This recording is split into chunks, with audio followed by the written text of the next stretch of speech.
Welcome to our fifth Mayday webinar of our 2020 series, and we really appreciate those of you who have joined us every week. I guess we should have a special award for those people. I'll see if I can sort out who that is.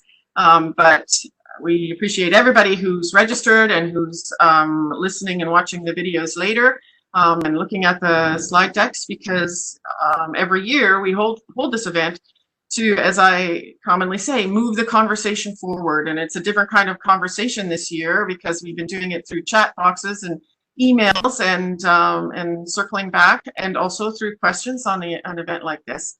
But it is raising awareness about workplace mental health and the impact it has on workers on a daily basis, never mind at this time when the working world is so disrupted by the COVID pandemic.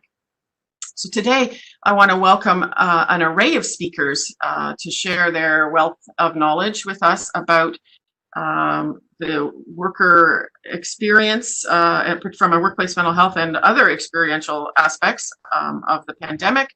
We're also going to talk about what some of the comments and the insightful how much more we can gain from listening to the comments beyond the data, some tips about the success in running a survey within your organization in order to be able to determine patterns that can help you improve the workplace mental health in your own organization.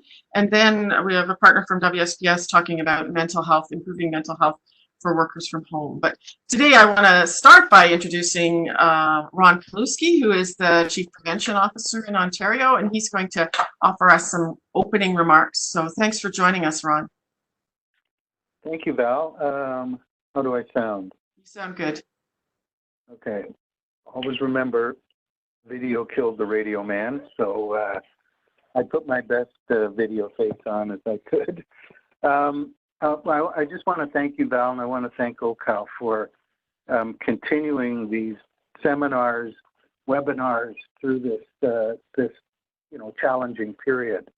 I've been impressed how the system has really adapted over the past little while. I was on a conversation with the Workers' Health and Safety Center, and Dave Killam had indicated they had just hosted a webinar and had over 600 people on it. So clearly there are people that have an interest in learning and are willing to take advantage of perhaps technology that we'll find was, once used occasionally, is now part of our day-to-day. So thank you for inviting me to speak at today's webinar on the COVID-19 worker experience and mental health of individuals working from home. I know myself, I've been in this room, in and out of this room since March 12th, I guess. I think it was March 18th when I decided to work at home. And, I was trying to rationalize, the difference of work-life balance between getting up at 4:30 to catch the 5:30 GO train to be downtown in my office at 7 o'clock, and then having to take the 6:30 train to come home by 7:45. Well, now I can sleep into 7, start at 7:30 and end at 6:30, and I still bought myself extra time. It's just the continuation of constant onslaught of activity that's going on. And I happen to have a scheduler that is able to put 10 pounds in a 5-pound bag constantly. And when I think about, I'm lucky. I have an older daughter from New Jersey that came back home with her new dog. That's about the level of stress that I have when it comes to external to work.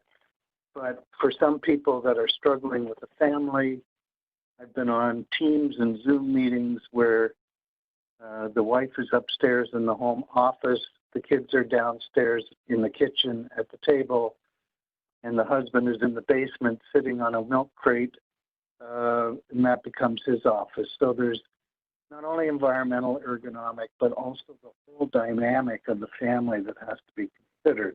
So I'm really happy that these sessions have been ongoing. We need to address mental health in the work, and it's heightened at these times.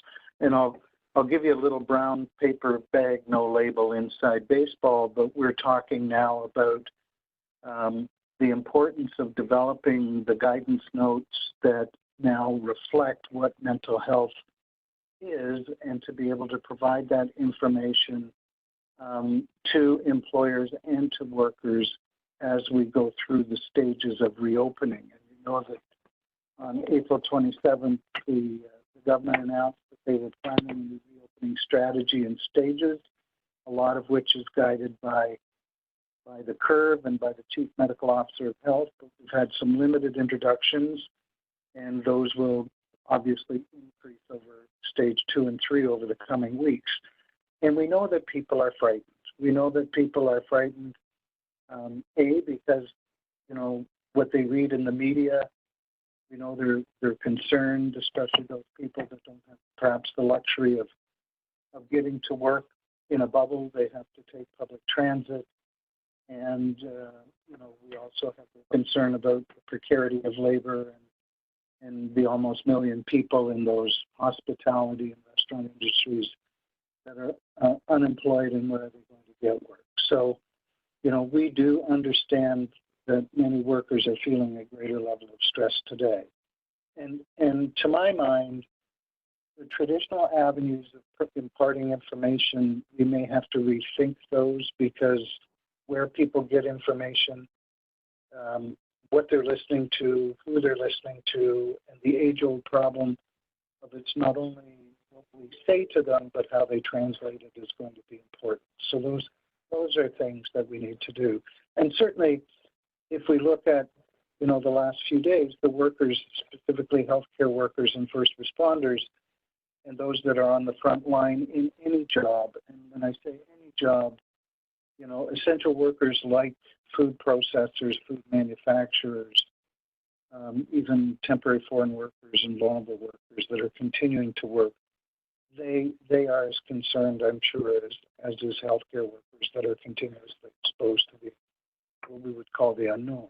So, you know, then we have the concern about disease and bringing disease back to their homes, or even people that are, you know, temporarily off work for legitimate reasons because they're taking care of a loved one, or have no alternatives for daycare now, or they have seniors sitting at home and they don't want to expose them.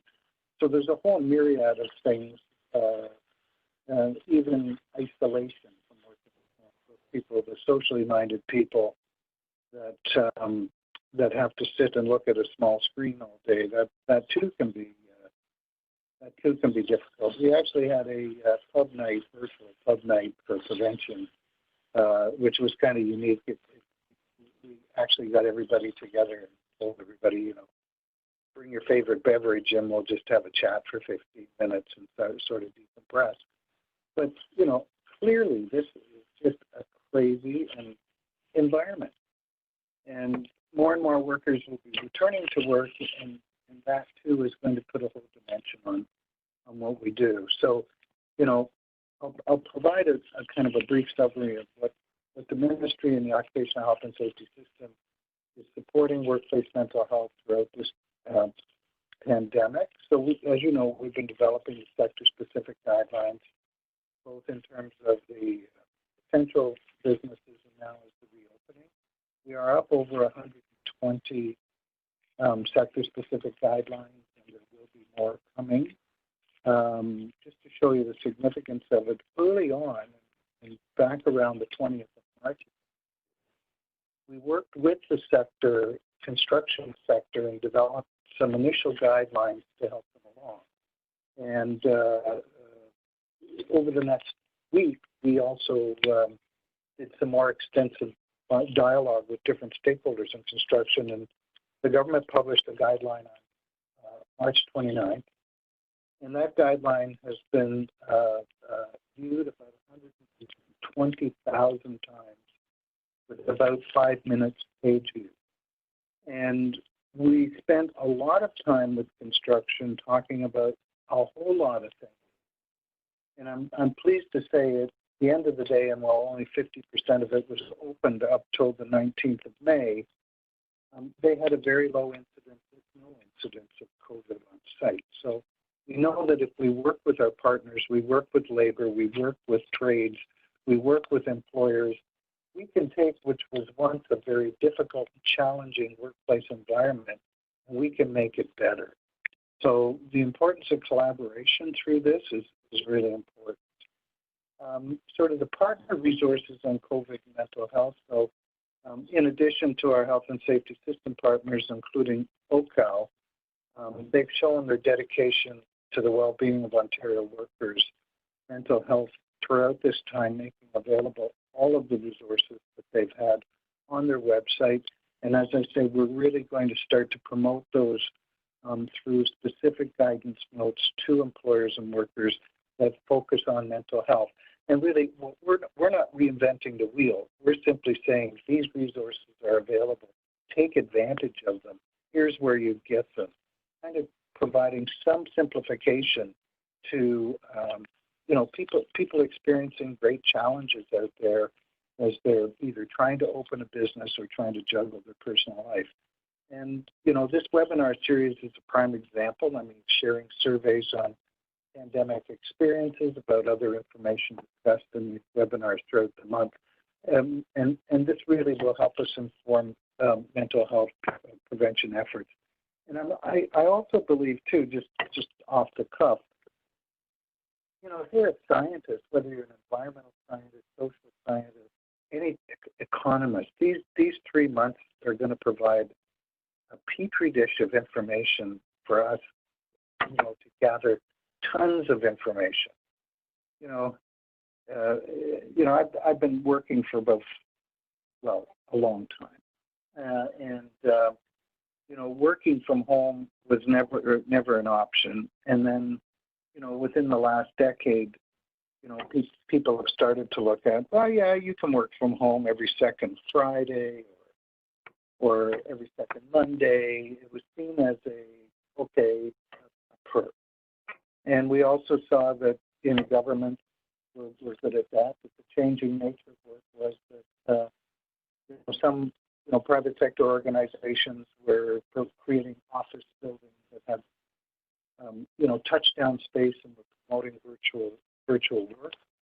And it's really going to be interesting from a government perspective that we were looking at trying to cram more people in a small space through renovation and innovation and footprint.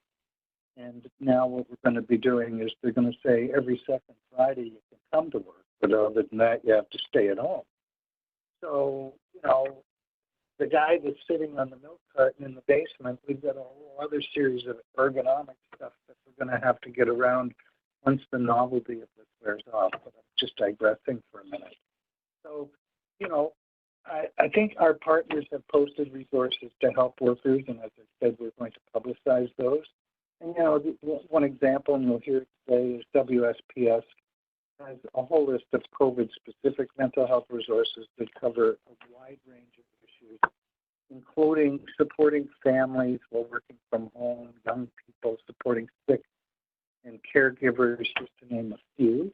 And on your speakers list today, I think WSPS will be speaking on protecting the mental health of employees that are working remote. And, we in the OPS, we're working as fast as we can, and we still hope that people will go to the intranet to find the resources if they happen. What needs to really happen, and it's just, again, my inside voice talking, that we as managers have to sit down and have these virtual toolbox talks with our employees, not just hope that they go to a website, but actually talk about it. Spend the half an hour or an hour a week actually investing in your employees' health and well-being by speaking to them both as a group and individually, and not just hoping that they'll go to it if they need to, because we know in many cases,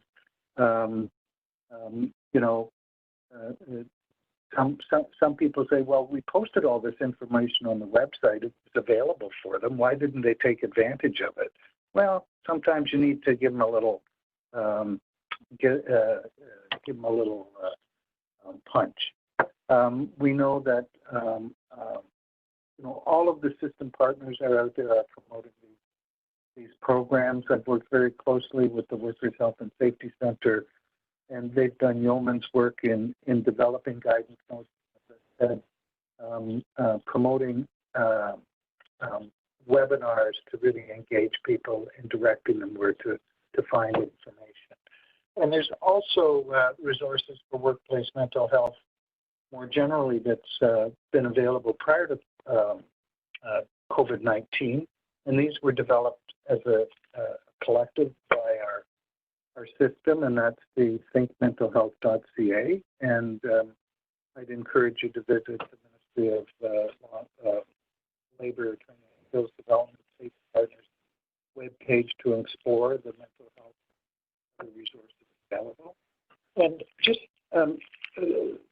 when we get back to normal again, we've, with our system partners, we've started to work with them to target certain areas of risk within the system that we'd like to be addressed. And, we had the 10% of the funding earmarked to provide certain health and safety projects to be undertaken by our initiatives. And one, obviously, through WSPS was a big focus on mental health. And the other safety partners have been working on higher risk things like construction, residential construction, general. But some of the things that we know that are causing great harm to our workers in the community, we want to have a focus on that. And there is also a new program proposal that's under review that will help organizations during and after COVID, and this includes provide resources, tools, and training programs to enhance mental health and mental fitness and resilience.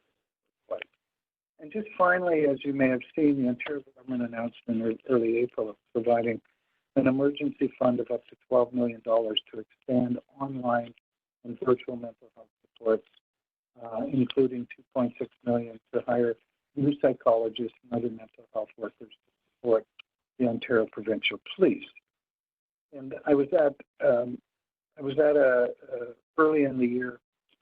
I was at a function, a construction function that was attended by Michael Tabello, who's the Associate Minister of Mental Health. And it was actually the construction industry that was having their first conversation on mental health, which I think that is, if I can consider 35 years ago was my first dip a toe in the water on critical incident stress and post-traumatic stress. And, 35 years later, we have a more robust program being addressed by our first responders and healthcare workers. Seeing construction start the conversation is really good, because we got to start the conversation to get where we want it. So, the announcement stated that emergency funding would be immediately available to expand services across a range of platforms, such as the Kids Helpline, phone, internet-based cognitive behavioral therapy for frontline healthcare workers, and at ontario.ca/coronavirus, people can also find information on different virtual health and wellness options. So I guess the government's recognized the importance of mental health. We in the audience, we're talking to the converted. We need to get that message out to everybody, including our the vast majority of our employees and employers out there. And with that, I want to say thank you to everybody that's on the line, because I know that either directly or indirectly you've been supporting the efforts that we've been undertaking to try and get through this COVID virus. So I thank the health and safety partners and system partners that are out there. And I thank you, Val, for carrying the torch to not let this or other vital programs that OCOW is involved with. It's oftentimes, my old public safety background goes, well, you can't waste a good disaster. But everything you don't like to do on the shelf. But it's what we don't like to do sometimes, and got to keep persevering to get a good beachhead on them. So thank you, Val, and thank you to OCAL for organizing the webinar series, and thank you to the presenters and each one of you. So have a great day and stay safe.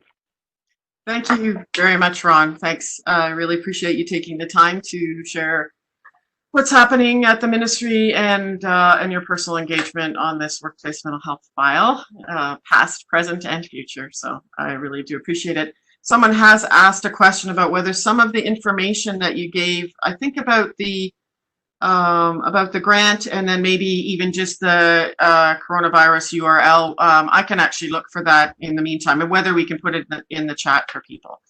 So I will try and do that. But if you have anything specific, you can email it to me and I can put it in the chat, or you can add it. I will do that. Okay. Thanks very much.